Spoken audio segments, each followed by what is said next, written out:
आमोस भविष्यवक्ता की पुस्तक अध्याय 2। आमोस भविष्यवक्ता की पुस्तक अध्याय 2। यहोवा यो कहता है कि मोआब के 3 क्या वरन 4 अपराधों के कारण मैं उसका दंड न छोड़ूंगा, क्योंकि उसने एदोम के राजा की हड्डियों को जलाकर चूना कर दिया। इसलिए मैं मोआब में आग लगाऊंगा और उसके करियोत के भवन भस्म हो जाएंगे, और मोआब हुल्लड़ और ललकार और नरसिंगे के शब्द होते होते मर जाएगा। और मैं उसके बीच में से न्यायी को नाश करूंगा और साथ ही साथ उसके सब हाकिमों को भी घात करूंगा। यहोवा का यही वचन है।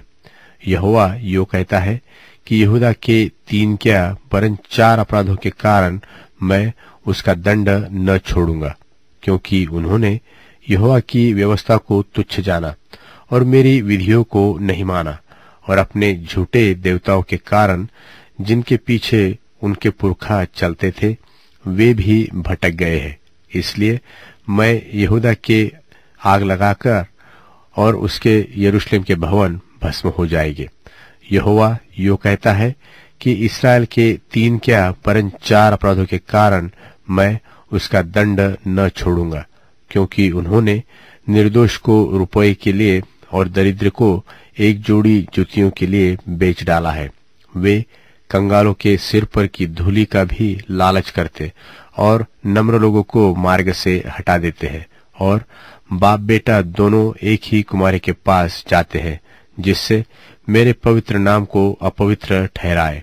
और वे हर एक वेदी के पास बंधक के वस्त्रों पर सोते हैं और दंड के रुपये से मोल लिया हुआ दाख मधु अपने देवता के घर में पी लेते हैं। मैंने उनके सामने से एमोरियों को नाश किया था, जिनकी लंबाई देवदारू की सी थी और बल बांज वृक्षों का सा था। तो भी मैंने ऊपर से उसके फल और नीचे से उसकी जड़ नाश की। फिर मैं तुमको मिस्र देश से निकाल लाया और जंगल में 40 दिन तक लिए फिरता रहा कि तुम एमोरियों के देश के अधिकारी हो जाओ। और मैंने तुम्हारे पुत्रों में से नबी होने और तुम्हारे जवानों में से नाजिर होने के लिए ठहराया है।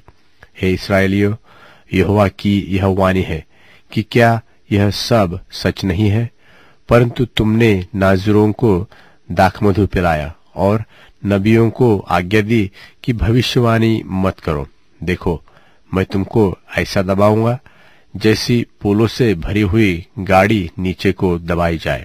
इसलिए वेग दौड़ाने वाले को भाग जाने का स्थान न मिलेगा, और सामर्थी का सामर्थ्य कुछ काम न देगा, और पराक्रमी अपना प्राण बचा न सकेगा, और धनुर्धारी खड़ा न रह सकेगा, और फुर्ती से दौड़ने वाला न बचेगा, और न सवार भी अपना प्राण बचा सकेगा। और शूरवीरों में से जो अधिक धीर हो वह भी उस दिन नंगा होकर भाग जाएगा। यहोवा की यही वाणी है।